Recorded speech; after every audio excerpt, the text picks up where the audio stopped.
Yalcine est arrivé à midi. Mais alors pourquoi il m'a dit qu'il était arrivé en soirée? Où est-ce qu'il était? Il n'est pas allé à l'entreprise?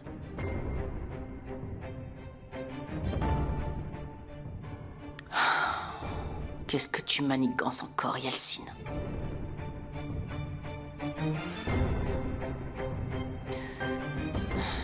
Je t'en prie, Arzu, je t'écoute.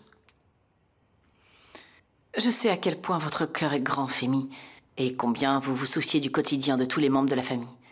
Je vous respecte profondément et je vous admire beaucoup. Vous avez toujours été un modèle pour moi. Je te remercie beaucoup pour ces mots. Mais j'aimerais que tu m'accordes autant de confiance que le respect et l'admiration que tu me montres. Mais que voulez-vous dire par là? Ma confiance... Alors, ma fille, tu peux me parler librement, sans hésiter. Nous formons une famille, n'est-ce pas? Eh bien, en fait, je voudrais justement vous parler de ça. Notre famille s'est bien agrandie avec le mariage de Jinar. La famille de Denise est devenue en quelque sorte une partie de la nôtre. Mais enfin... Mais quoi, Arzu? Ce que je veux dire, c'est que notre porte est toujours ouverte, bien sûr. Mais enfin... Djellé... Je crois que j'aimerais qu'elle appelle le manoir avant de venir. Ne vous méprenez pas sur mes intentions. Je serais très contrariée si vous le faisiez. Djellé est une femme joyeuse, énergique et très différente. Mais elle manque tellement de manières. Vous vous rendez compte, elle vient au manoir tous les jours. Et vous savez comment le manoir est organisé. Je ne sais pas comment la recevoir. Je ne sais pas quoi préparer. Vous ne dites rien, Femi? J'espère que je n'ai pas dépassé les bornes.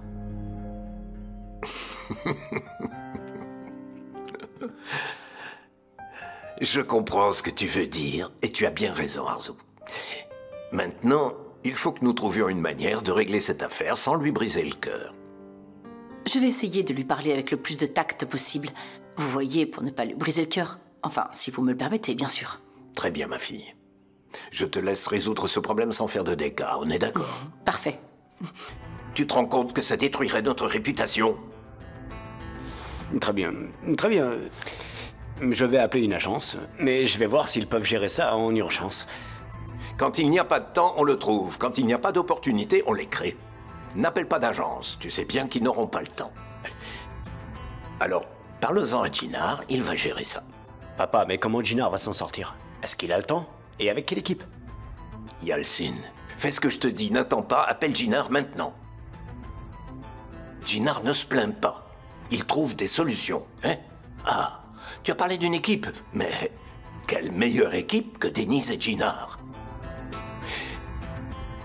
Yalcine, quand est-ce que tu arrêteras de chercher des excuses pour trouver des solutions à l'extérieur de la famille?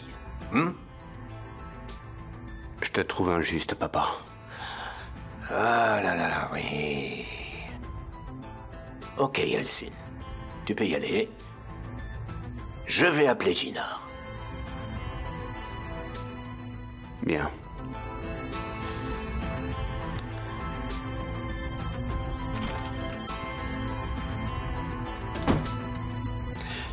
Si tu faisais un travail correct pour une fois.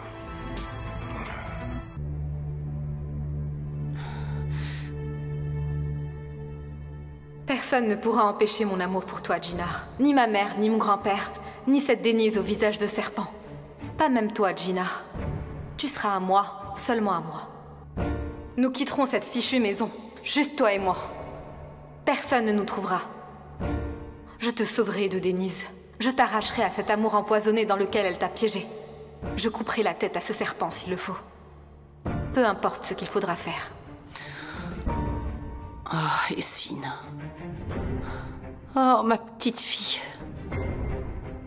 Comment j'ai fait pour ne pas le voir? Qu'est-ce que tu t'es mis en tête?